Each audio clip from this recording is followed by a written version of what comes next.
Normally, we start off this pod with me asking I can't say it. Facetious? Yeah, this is the second time we're recording this bit because I didn't press I pressed the wrong button and I still can't say the bloody word. Yeah, so I normally start off with saying that word question and aim it at Perchy, but I'm too tired. So Perchy was about to tell us about the football and why he's so happy. Oh, listen, look at the way we're playing. It's an absolute joy to watch. I mean, it's the first time I genuinely have been excited to watch us play, and it's the first time I've got off my, like when a game's finished, you've won a good big game of football, and you go, I just can't wait for it to happen again. I haven't felt like this for years, and I'm just sitting back going, do you know what? Life's good, football's good, happy Perch. Right, and there was a long pause there. This is such great production value, Ross. You, tell us about how you feel right now, mate. Oh, it was so good. It was just, it was like we'd been in a straitjacket for 4 years, and I include the fat Chelsea manager's last 18 months.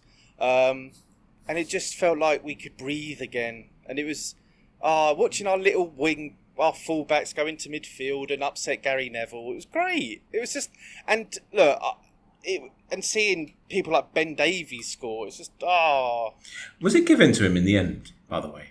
No, it probably won't be. No. It's an own goal. All right, so if yeah, go on. Look where he ended up. Yeah, I know. 2 fullbacks in 2 weeks scoring goals. And, I mean, it's... Listen, do you know what I want to do? I know that the running order, and so for those of you who don't know what a running order is, it's basically a to-do list on what we're going to discuss during the podcast, right?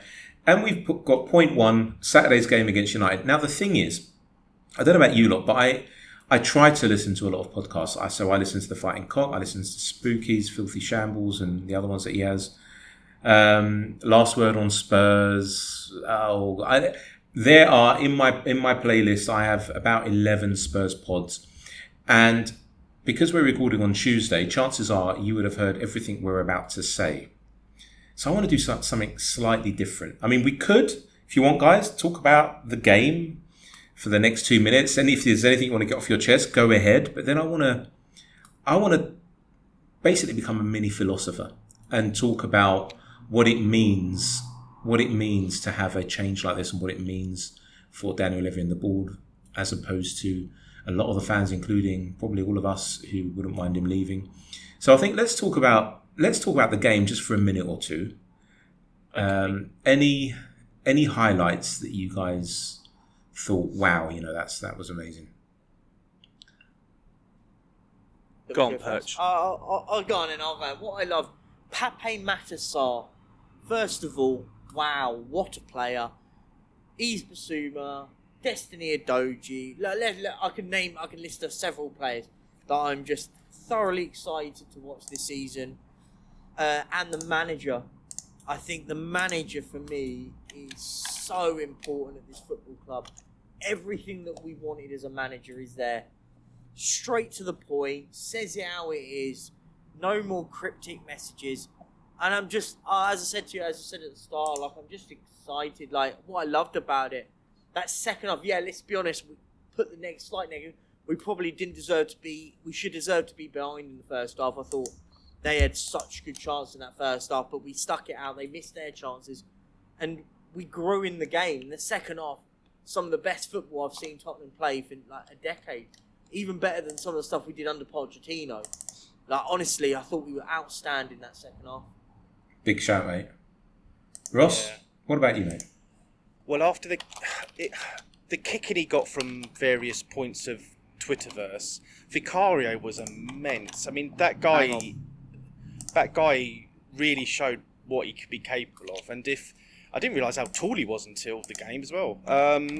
But no, if he carries on that sort of trajectory, we've got a real good replacement for Lloris, and I mean very good replacement. He'll be in competition with Gigi Donnarumma for a few years for the Italian number 1, obviously. But that guy could become something. If he carries on how he's been playing, then that's very good. Even his footwork was a little bit better this week. So you can see they're bedding into each other, and a full 90 minutes of Romero makes a whole difference as well. Which is another thing that we didn't have last week. I mean, Sanchez played really well, but I mean, even Højbjerg came on for 10 minutes and did all right. It was just like everything. And touch turned to Aussie gold. It did, and so I think that's the match report done.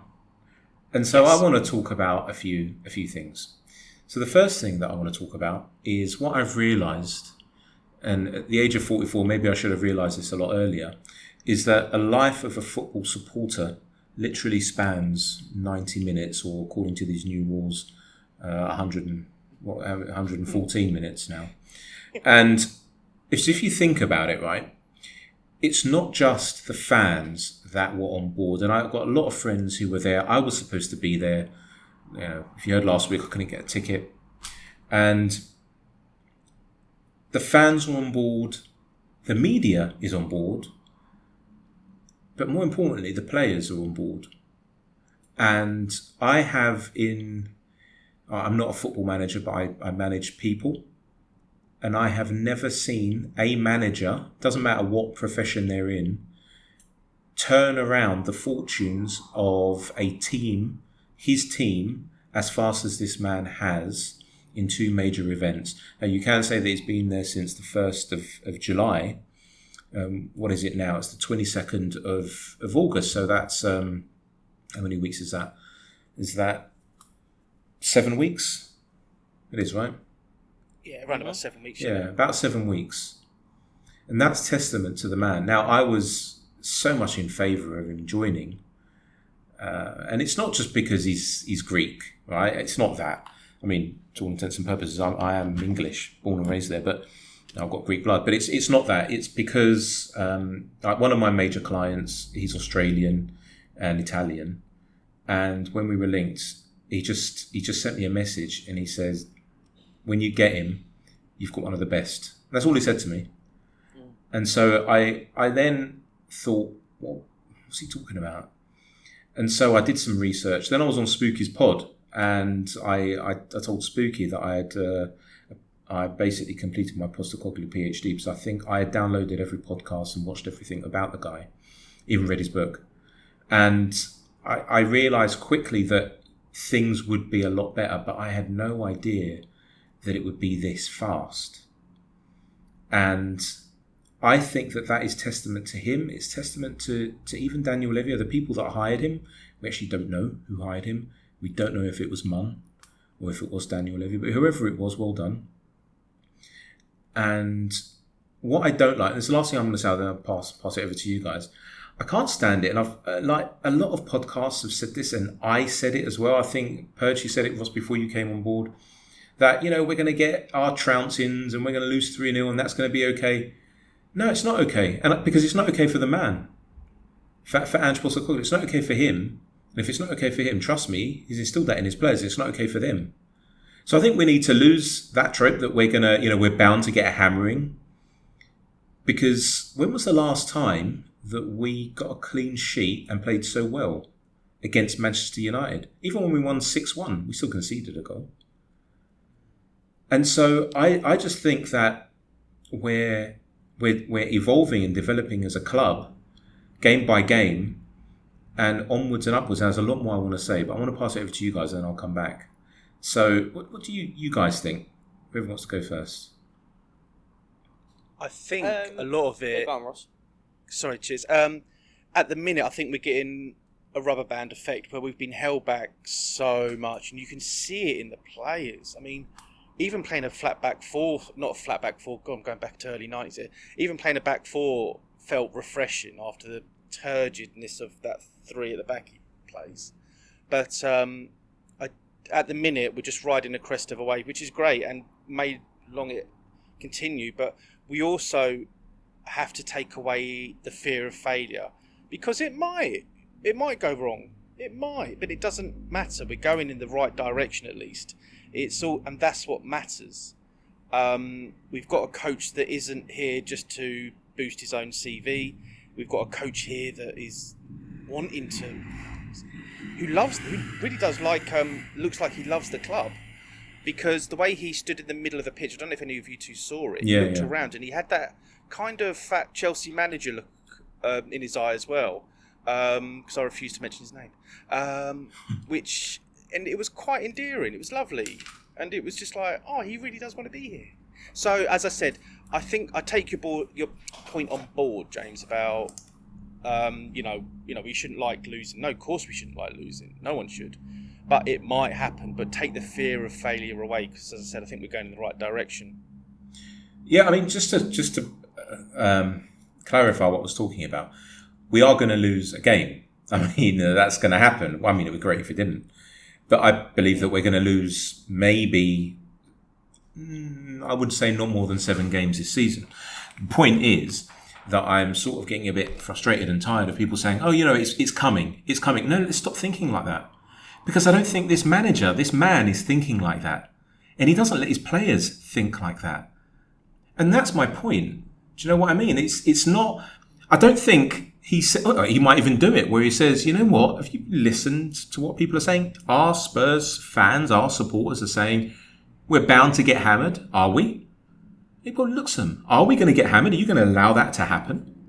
Absolutely not. And that's why I was, it was like when people were saying as well that the Irish Tifo guy, when he said that, we're going to be fun to watch. Fuck off. It's a bit, for me, it's patronising. We're a huge, huge club, and we have a manager, who hasn't been in the big leagues, but he's a winner. And so this is where we all have to then push on and not think negatively at all. That was my point. Yeah. Perchy, what do you think, mate? No, I think I'll stand by my sort of standpoint on that. I think I get your point. I totally agree with it, actually. I agree with the sentiment of everything you just said there. For me, though, I just think, I think the one thing is even if we do lose games of football this season, I trust the manager to get it right if we do lose things. Everything he says, I believe. It's the first time I've genuinely believed everything a manager at this football club has said. Genuinely, like, in every press conference, every interview, I trust this man will get it right at this football club. How long have you been following Spurs, mate? Just out of interest. Oh. I should know this. I should have asked you. How many years? What are we now? What am I? I'm just saying 23 was... Are you just 23 years old? Are you a baby? No, I'm saying he's 23. Oh, right, okay. I'm working backwards. I'm 31. Oh, right, okay. There you go. Right, so I can be your brother. 31, man. You're old. No, I mean, I'm just trying to work back because... 31, that would have put you at what? If you remember, then maybe like 90... You would have remembered Jerry Francis, right? Nah, a little bit after that. That's too what? Early. Christian Gross? Christian Gross? What, even after... After Christian... Hoddle? It was a sort of... Do you know what... It was a sort of Jacques Santini, and then it became... So 2004. So 2004. Martin Yole kind of it. Well, you couldn't believe Jacques Santini because no one ever heard him talk, or even if they did, unless you're French, you wouldn't understand what he was saying. It would have been the manager. It's the manager just before him. So it's Hoddle. And then that was that. It was Pleat actually. It was Pleat. David Pleat would have been my first manager then that I watched. Maybe was it before that? Was that Glenn Hoddle before? Yeah. All right. Yeah. Yeah, I think it was that Glenn Hoddle, David Pleat era. I think. Yeah. So lucky to have missed Jules Graham. And the 90s. You know how lucky you are. Me and Ross had to sit through that as teenagers with like testosterone flying around, and we had to sit through that shit of the 90s.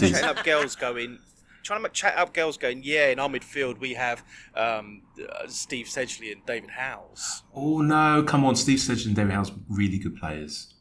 I know them both actually, so I can say that. So they're actually like David Howes is a warrior. It's hard to pick up when you got Stuart Nethercott at the back. Oh yeah, he's garbage toilet.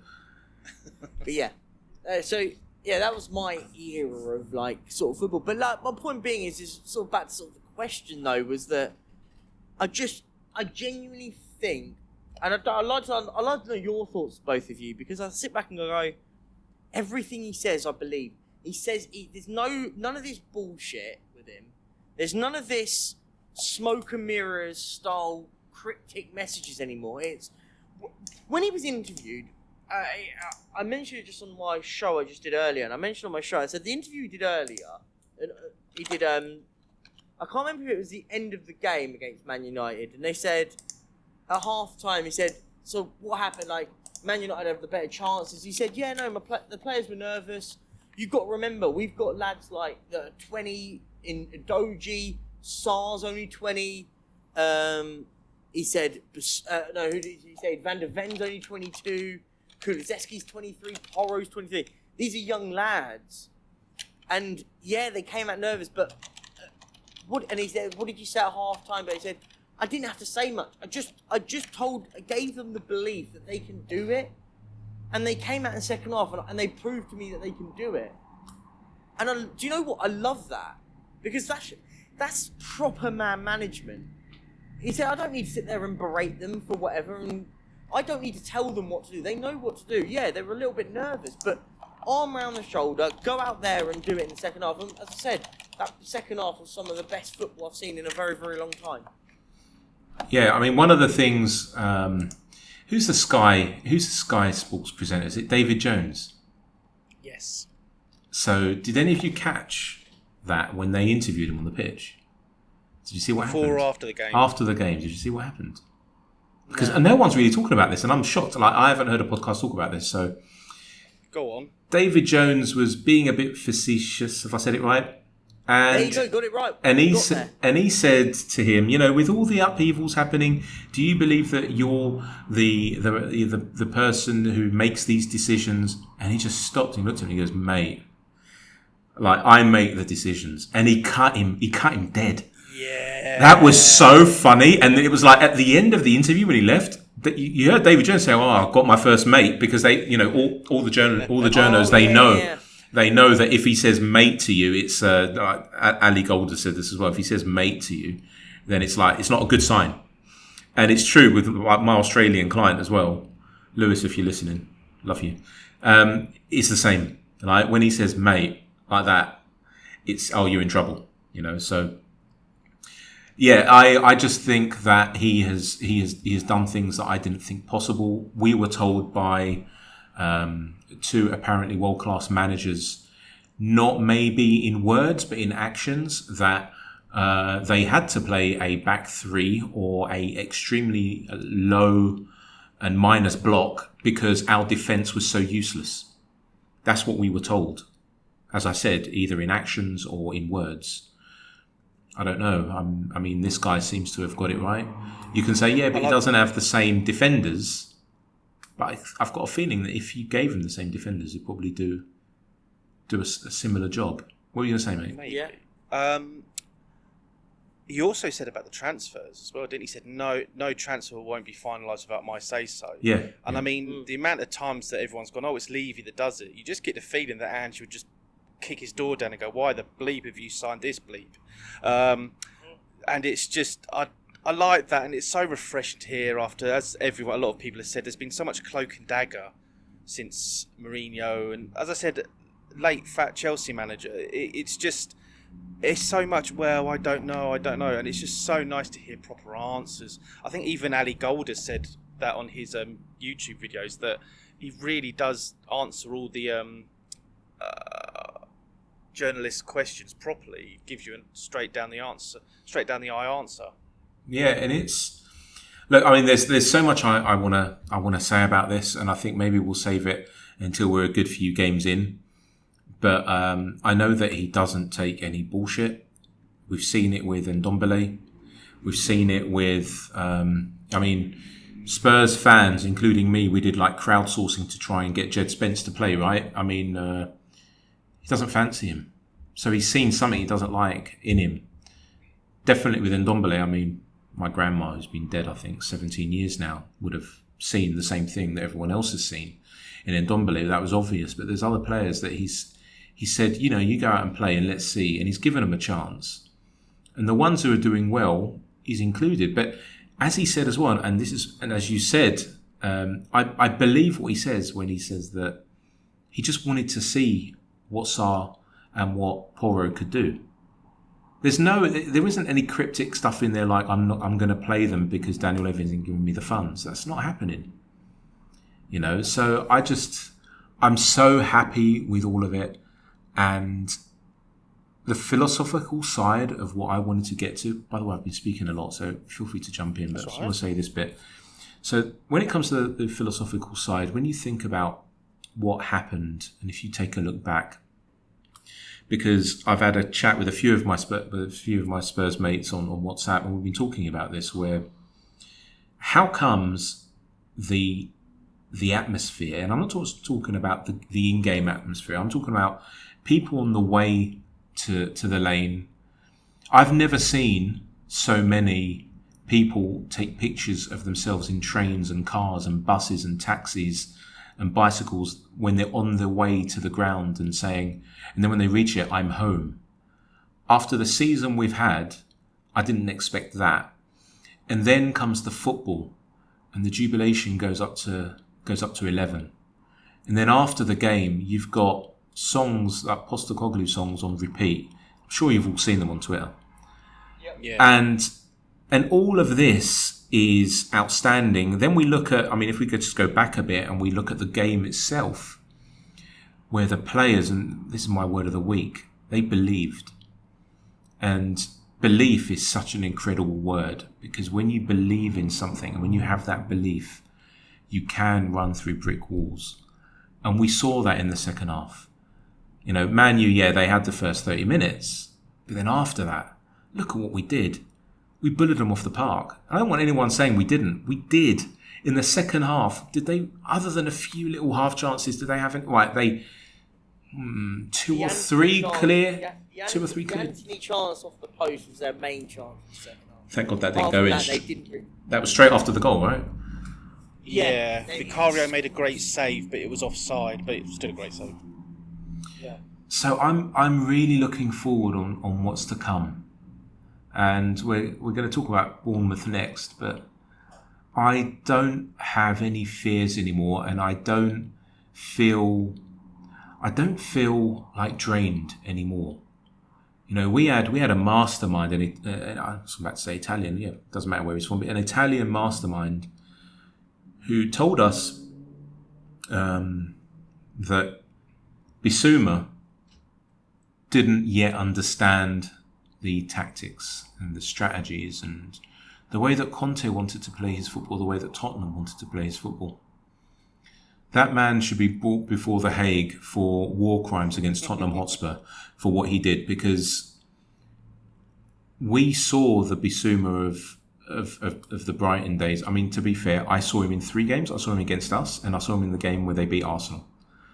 And in that game, he was outstanding. So it was on that game that I was basing my enthusiasm when we signed him.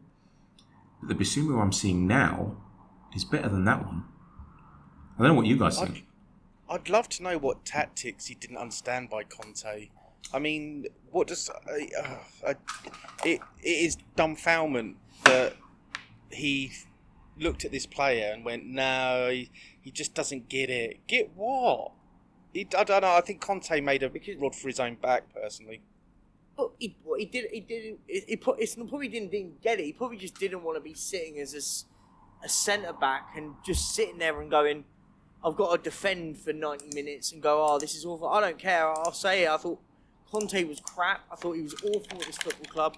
He did absolutely nothing of note at this football club. No, he did, mate. He took us back. He took us backwards. That's what he did. Yeah. I mean, the only thing he did was took us back. And look, and I put a post up on my community page on YouTube, and it was a simple one that just read, all the people that loved Antonio Conte, all of those people that loved him, like, look at how we're playing.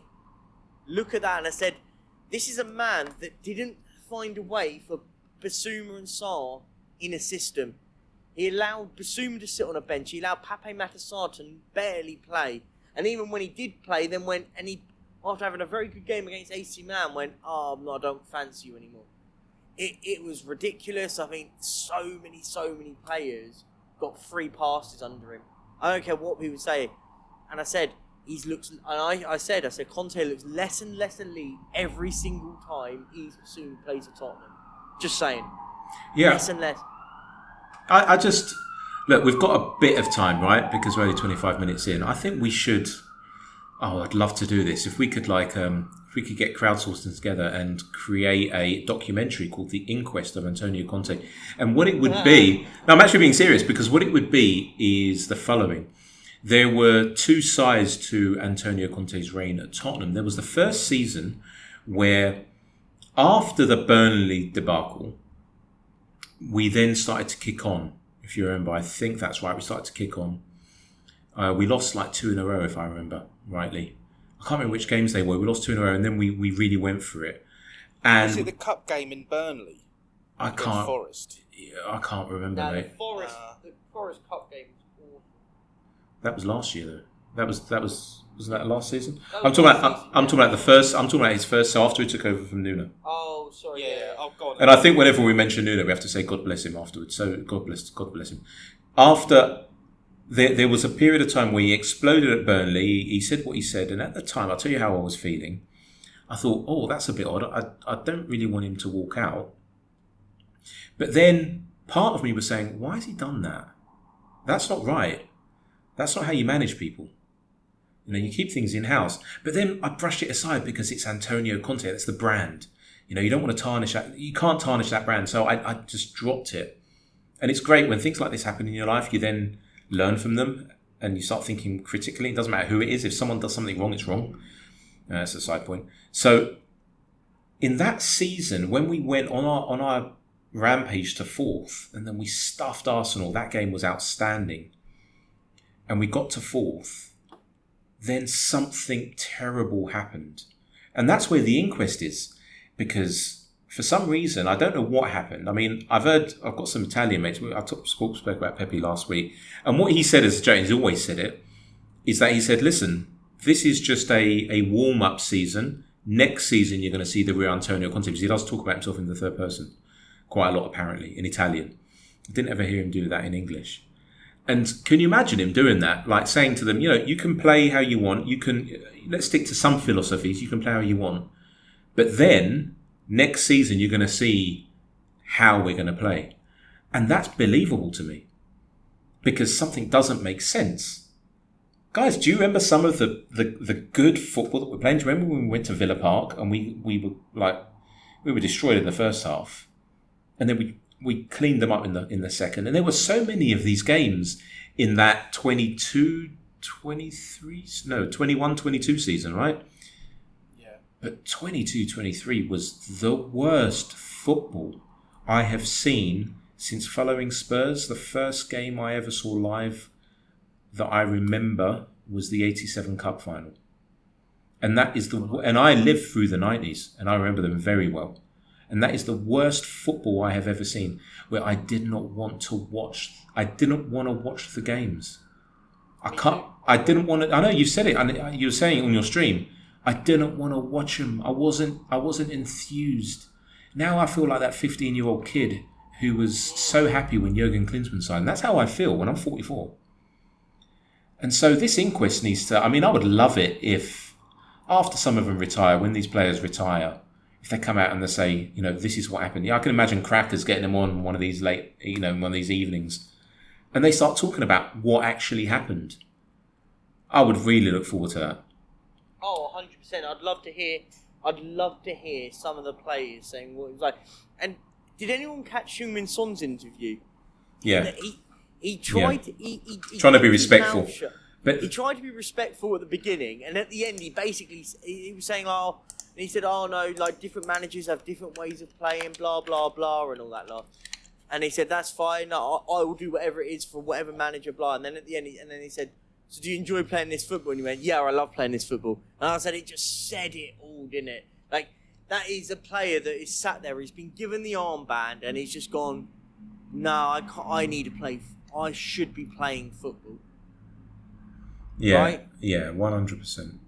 Ross, what do you think? What do you think happened between the Conte of the 21-22 season and the Pulicio, if you get that reference? I mean, Paul Muir from the Cheese Room calls him Parmesan Pulis, which I think is a great reference. A bit Brexit, but yeah. Well, so the Conte of the 22-23 season. What happened between those two? wonder if all the players that we brought in on that summer, some of them wasn't his wanting. And this is where I'm impressed with Ange, because he's kind of taken over. We also have to turn on the human element as well. I mean, he lost the fitness coach quite early in the season. That seemed to take a bit of shine off him as well. When do we know that happened? So we need some context here, right, though, because apparently the players didn't know. Yeah, but apparently the players didn't know. Now, did he have? I don't know. Did he die of cancer? I don't actually know what he died of. But no. So I can't remember off the top of my head. Am I right? I feel like it was a heart attack, wasn't it? No, it was something that he had previous, and Conte, as Jaymes said, knew about it. But I mean, it's not for Conte to say, and maybe out of respect, he just didn't mention it. But I think he also just fell out. I mean, he hasn't got another job yet, has he? No. So you do wonder if he's just fallen out of love with football for a bit, and unfortunately, we suffered so much for it because he just didn't look interested at all at any point of last season. Even apart from maybe the odd Champions League game. I mean, but even really, even the comeback against in the Champions League last season. Yeah, I mean the comeback win against Marseille that put us through, that was Stellini in a way. Yeah. Because I don't know. But let's be honest though. Like, let's just be genuinely straight with the point on this. That was a Europa League quality group. Let's be honest. We just about scraped through. It was awful. I thought for any sort of context with it, I thought we were so poor in Europe last season, and we didn't. We bear in mind we didn't play one good team in that whole group in the whole run, by the way. Yeah, Milan got to the semi-finals. Yeah. Huh? Yeah, Milan may have got to the semi-finals, but let's be honest, like, they were awful in both games against us. Let's be frank and honest, they were awful against us, and we somehow lost 1-0 to them on aggregate. I'll never forgive Conte for that second leg.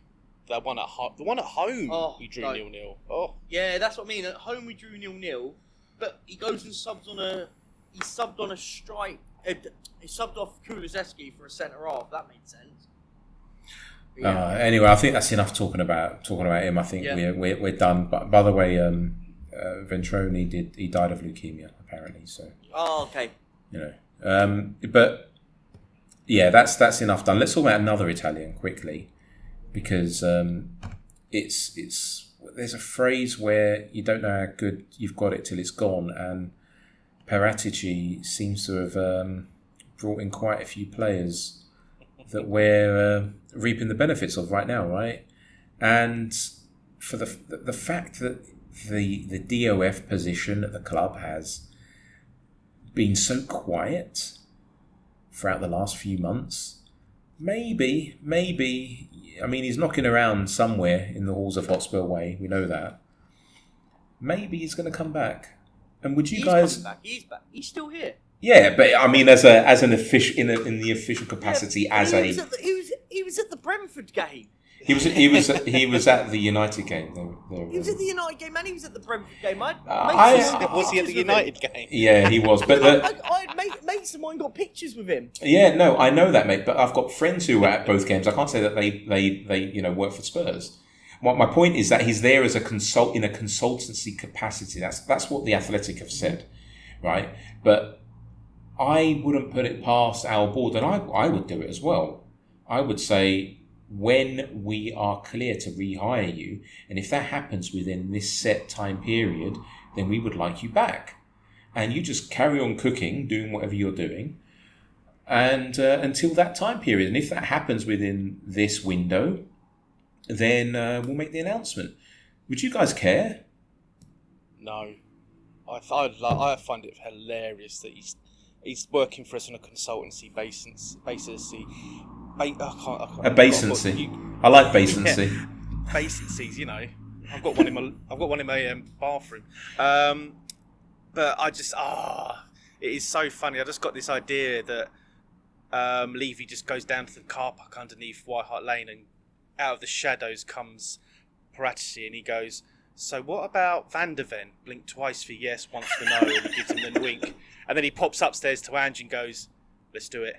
And I just want that image of this sketchy Paratici coming out with a the long probably black allowed to coat smoke. with the fedora No, on,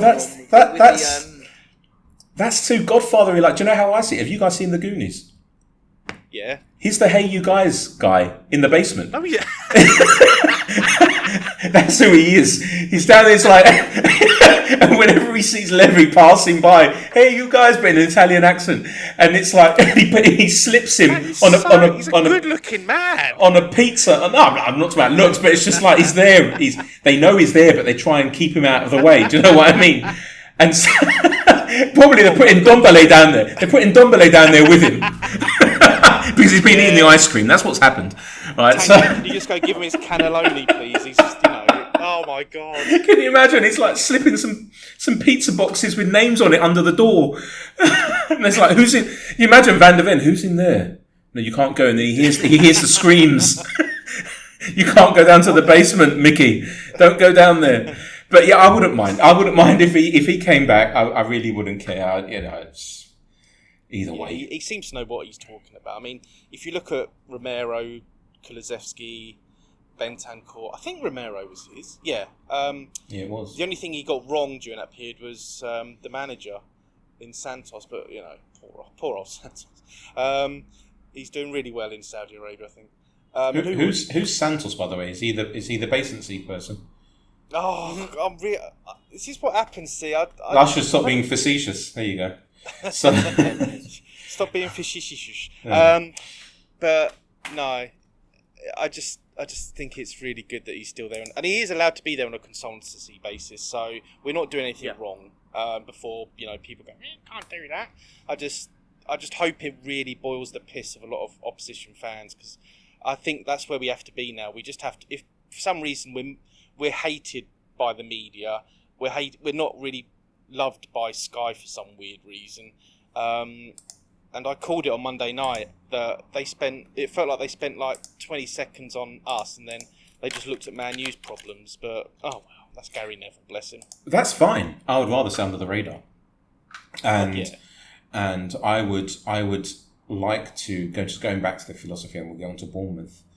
I would like us to continue with this underdog spirit, because I tell you what, Ange has been an underdog. Well, I can't even say underdog all his life, and he has taken that philosophy to the teams that he has managed, and he's first of all taken it to the coaching staff.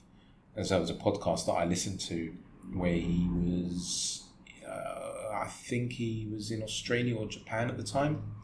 And he said that the first people that he needs to bring on board are his coaching team. Because once they buy into it, that's it. It's done. That's how he sees it. And so, yeah, there you go. Hey, you guys. Sorry, none of the listeners, but on time we've got a WhatsApp group, and Ross has been posting the Goonies. Is it Huck? What's his name? I can't remember his name. The guy from the Goonies, the guy who's slightly Sloth, deformed. I think. Sloth, that's the one. Yeah. But it's this underdog approach, and I guarantee that he had told all the players the same thing. That what do people think of you? Do they think that we're going to achieve? Do they think that we're going to do anything? You watch after this Man U result. Who they're going to talk about? Us or them? Let them talk about them. Let us concentrate on us, and we don't care what other people think. And he probably got them to watch Rocky IV. I mean, that's the best film with regards to being an underdog. He probably didn't. I've just made that up. But it would, this is what I think that he does so well. He understands the psychology of humans because he's lived it, he's experienced it. He knows what it means to come out on the other side fighting. And so as long as he can do that and have Sloth in the basement passing in pizza boxes with names on, then that's all that counts really at the end of the day. So let's talk about Bournemouth. What time is kickoff? It's early one, right? 12:30 UK time. So 12:30 UK, 1:30 Spain, nearly all of Spain. I don't know. I will be in the UK actually. Oh really? Next week. I go back to the UK on Thursday. Oh okay. So I will be in the UK. And 2:30 Cyprus time, because we've got quite a few Cypriots now who listen to this. Big up Cyprus Spurs. When you guys come over, we'll go to the meeting pub in Larnaca, and you can meet all the guys. And there'll be have some nice souvlaki and everything else that comes with it. And it's great atmosphere, especially in a big game. Really, really cool atmosphere. So, what are we going to do against Bournemouth? What do you think? None of us won the prediction, by the way. I was the closest with 2-0. Yeah, you get nothing. I said 2-0 as well. No, I said 2-2. Yeah, you went Desmond again. You said it. I remember you saying it now. Yeah, no. So, what do you think is going to happen? Before we get to the actual predictions, Ross, over to you, mate. I think because it's the early kickoff, a lot of teams I've noticed struggle with that. I don't know why. Maybe it's just timing and all that, and so. But I think if we can come out of that with just a crappy 1-0, 2-1 win, we're still heading that right direction. But if the worst happens, and again, this fear of failure is what I'm talking about, it's okay. It's just 3 games in. We're going to be fine. So please don't panic. I think we've got enough against to beat them. I think we've got more than enough to beat them. It would be interesting to see who he plays at right back. If he sticks with the more attacking Porro, if he goes back to the more defensive-minded Royale. But we'll wait and see. We'll wait and see. I mean, we might not have Maddison.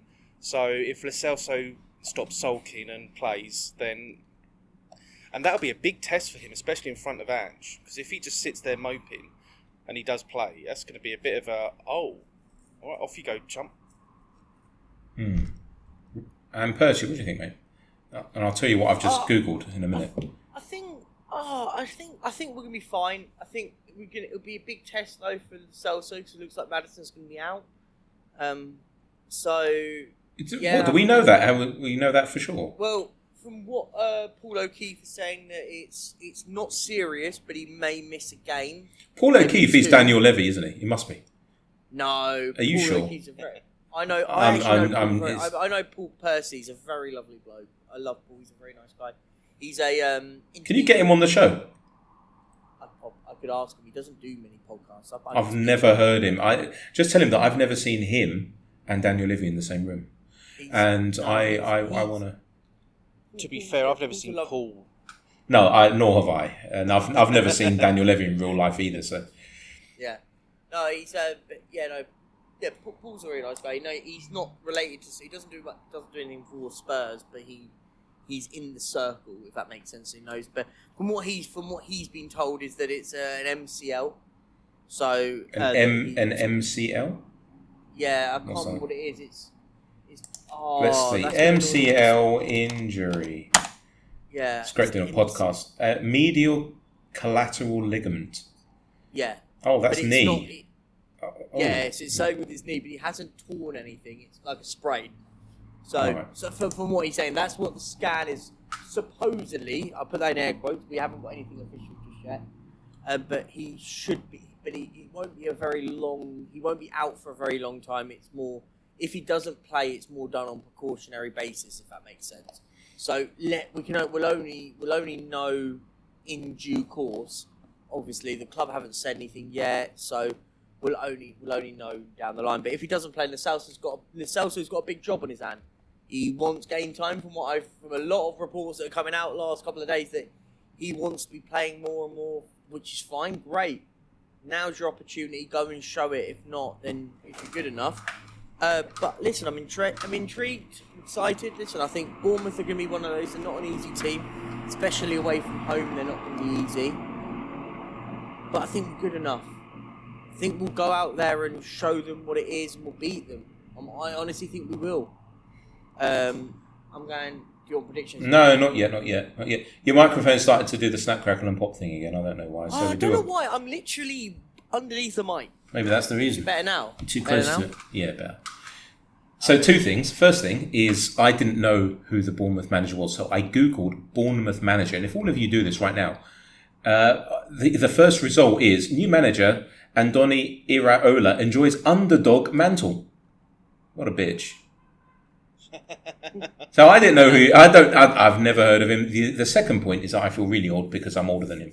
He was born in June 1982. I'm from 79. Ooh, he's exactly a week older than me. I'm June 29th, 1982. All right. Did you get the same thing? The underdog search term showing up. No, I got when he was confirmed as manager. Oh, I just wrote Bournemouth manager, and that's what I got. So. Oh, I put Bournemouth FC manager. Maybe that was the difference. Oh yeah, that's what it is. AFC Bournemouth. Athletic Football Club. Andoni. I know nothing about him other than the fact. He's the ex Bilbao right back, if I'm right in saying. I don't really know anything about Bilbao other than that they're in Spain. And Yeah. did Llorente play for them? Llorente, did he play for them? Fernando Llorente. Yeah, didn't he play for them? I mean, Bilbao? you've just picked a Spanish player and picked did he play for No, them? because he played for us as well. But look, I did watch the game against Liverpool. I did catch that, and they played all right. I don't know. Did you guys? Second half. I thought second half they got. Liverpool on them in the second half. Yeah, but it's Liverpool. I mean, this is Bournemouth, but they. Liverpool weird. Yeah, they are. They're a bit, but they're a bit consolation, should I remember? But it's what? No. Sorry to anyone who's listening who suffers from bipolarism, but but sorry. Yeah. So the thing that I didn't expect them to come out the traps the way they did. I'm talking about Bournemouth. You know, I didn't expect that, and they did. They played all right. I did expect them to lose. I did expect them to lose when Liverpool had a man sent off. That was a strange sending off. But if they're going to be open like that against us, I fear for their underdog mantle. I really do, because I'm just going to say it. I can see us smashing them, absolutely smashing them. But Richarlison won't get a goal. Oh, I was just about to say, I bet you Richarlison breaks his duck, and I'd love it if he did, because it's starting to, the whole kind of. I mean, I was joking around last week about the Scarlet stuff, but he will get used to this system, and it will bear the fruits of being able to wait around and all that. And all this stuff about doesn't score enough. Well, he just got to keep trying, and that he just needs one off the backside, as the saying goes, and it'll all be fine. Ducks worldwide aren't scared of your sentiment. I don't know. I think we should. Yeah, I think that we are going to give the guy some time. If you listen to some journalists on different pods, not just about Spurs, they say that Tottenham right now aren't interested in bringing a striker in, which is interesting. Apparently, there isn't sentiment for that. There are for other positions. So I don't know if that's a leak from Spurs, because the last thing they want is any club who they go in, so if they're going for a player, that club knowing that they're in for him, and then they start driving up the price straight away. They'd rather not have that happen, because everyone knows we've got an X amount of, millions of viewers. I don't know how much it is actually, depending on who you believe. If you believe Perchy, it's 120 million euros. If you believe some of the British press, it's 86 million euros. I don't know how much we got for Kane. I don't really care anymore. I did watch him though. Did you watch the game? I didn't see his first league game. Oh, I did. He was all right. He did set up the goal for Sane. Nice little pass that set him in. He did all right, but what I realised is it was a different Harry Kane, in that he was told, and I remember there was a manager, maybe I can't remember who it was, one of our managers, who wanted Kane to be further forward. Maybe it was Conte. But he was always the last man in that Bayern team, and it was interesting to see that he wasn't coming deep at all. You know, not at all was he coming deep. Every now and then he sort of did, but then it was like he realised he doesn't play for Tottenham anymore. And then you saw him quickly jogging up again. It was quite funny to see him do that, but enough about Kane. He's gone, right? He's not ours anymore. Well, I hope he's been watching the training pictures, because he'll now see that Sonny's moved on from him to Romero. There's a bit of a bromance going on there. It's quite sweet. Cool. Yeah, I saw that too. Perchy's all gone quiet. Perchy, you right, mate? I'm here. No, I'm listening. I was just listening away. No, I didn't really care. Kane's gone. Who cares? I know. Move on. Do you know what? I even tweeted that. You know, for a decade, I sung "He's one of our own," and he came through our academies. He is one of ours, and that's why it was like when I told my wife, "No, I don't want to watch it." She looked at me and she said, "Are you a kid?" And when she said that to me, I just thought, oh, she's right.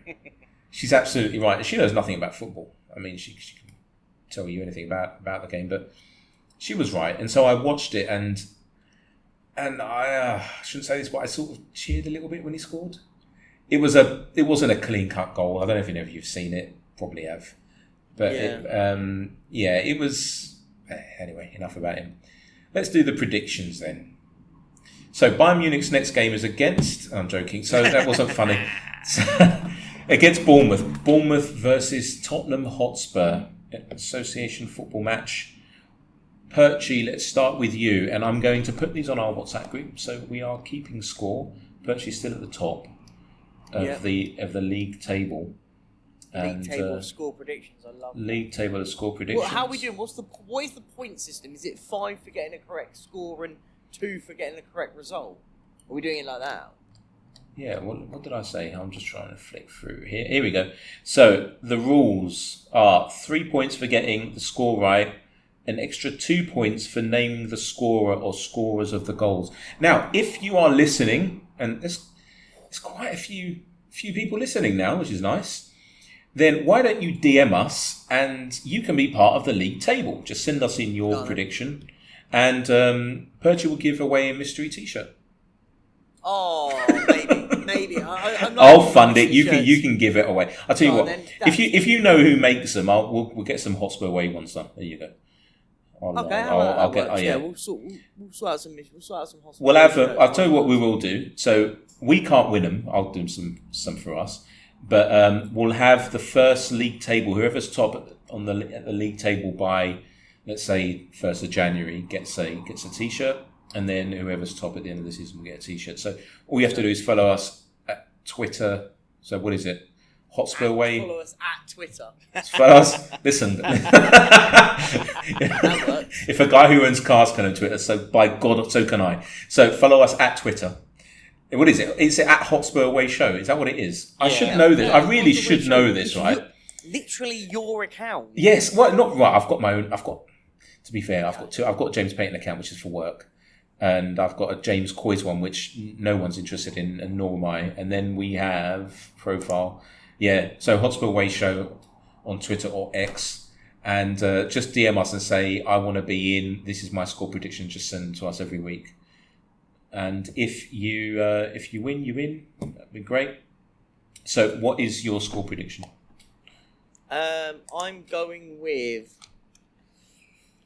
What am I going to go with? I'm going to go Tottenham Hotspur 3, Bournemouth 1, and I've got to name all 3 goal scorers.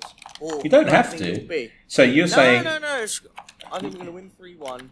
I think I'm going to go. Lo Celso gets a goal. I'm going to say Kulusevski gets a goal. And screw it, I'm going to say Richarlison scores a goal. Why not? Oh, he's changed his mind. Yeah, I have a little bit. I have changed it a little bit. Cool. So you've gone 3-1. Just give me it. And Ross, what are you going with? AFC Bournemouth 1, Tottenham Hotspur 2. And I think Son and Richie let me down last week, so I'm going to go with Son. And I am going to go for Bissouma.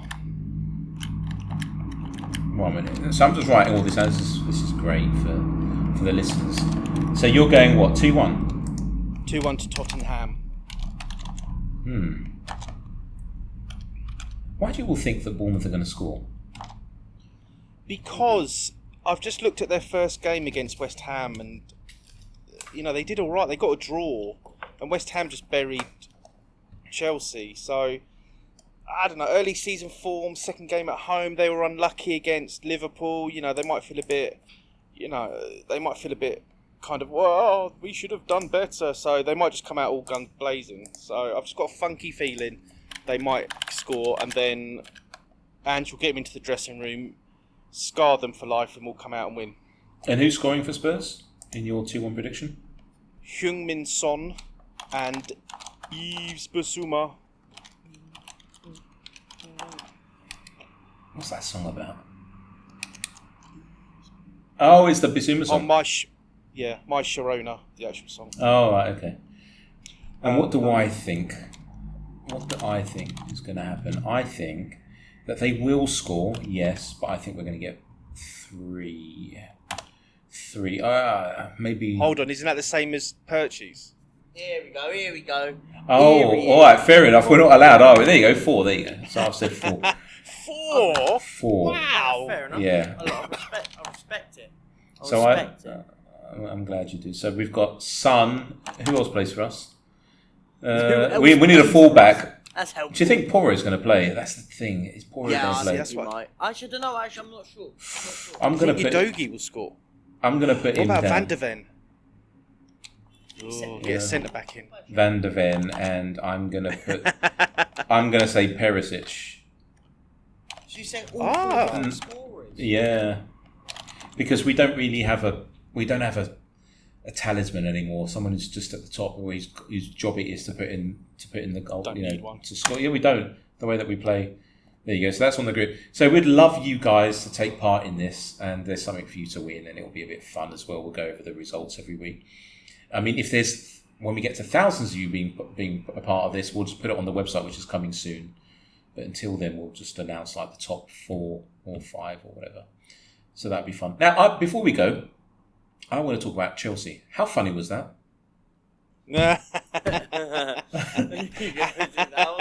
And their goal scorers out for 6 to 8 weeks. I did. The Caicedo reaction was brilliant, weren't it? He literally got subbed on, gave away a foul, and then gave away a penalty. It was brilliant. Somebody remarked that over £200 million, one of them missed a penalty, another one gave away a penalty. Yeah. That Enzo Fernandez penalty was dreadful. But they're just not a unit at the minute. They're just absolute trash, and I wish we were playing them. Yeah. But yeah, go on. No, I was just going to say, I just said 4th of November, when Ange Postecoglou sacks Pochettino. I mean, it'll be a great little celebration at the stadium. It'll be hilarious. And I think I sit back and I look at the Chelsea thing, and the problem is it's all well and good buying all these players, but they're a bunch of players. They're not a team anymore. That's the issue. You can't. I always sit there whenever everyone wants to buy players and stuff. So we're going into a little different topic here, but when everyone wants to buy players and stuff, which is great, sometimes you sit back and go, you don't want to sign loads and loads of players. Chelsea's the example of it right now. I think they're going to be fine. By the way, I still think Chelsea are going to be absolutely fine down the line. But it takes, when you bring in that many players that quickly, do you know what I mean? It's just going to be crazy. Oh. Do you think they're going to go mad before the end of the transfer window? And what? And because and bring in who? Well, they've been linked with another. I don't know if it's Brazilian side. Someone called Daniel Washington, which just sounds like an incredible. He sounds like a porn star. Daniel Washington. Well, the Chelsea porn star who. Brazilian lad, isn't he? Oh, did anyone see the? She is a porn star. I don't care what she says. She's got that OnlyFans account. I don't know what her name, Astrid Wet or something. Oh, she was yeah. Oh yeah. Oh, she is the most irritating person on social media ever. It annoys me because you know what annoys me is because she's so annoying. People comment on it and quote tweet it on Twitter, and it annoyingly comes on my feed. And it's annoying because on Twitter sometimes it has auto play on, so you're scrolling. And it's just her shouting at a screen. I'm like, oh, please, you're killing me here. Moving on. Yeah. But no, it's just funny how they have their little meltdowns, the Chelsea lot, and they're like, and then their owner was going to splash another 100 million on someone, and But you understand the problem with all of this with Chelsea. I mean, it's number one. It's weird. I'm looking this up now, and Pochettino started with a 3-4-2-1 formation. I've never seen him do that before. He did play through it. He did against Chelsea actually, which is ironic, when he played Son at left left wing back. I think that was a 3-4-2-1 formation, wasn't it? That's a bit weird. But I don't really know. I would say 60% of their players. I didn't even know Robert Sanchez, the Brighton keeper, had signed for them.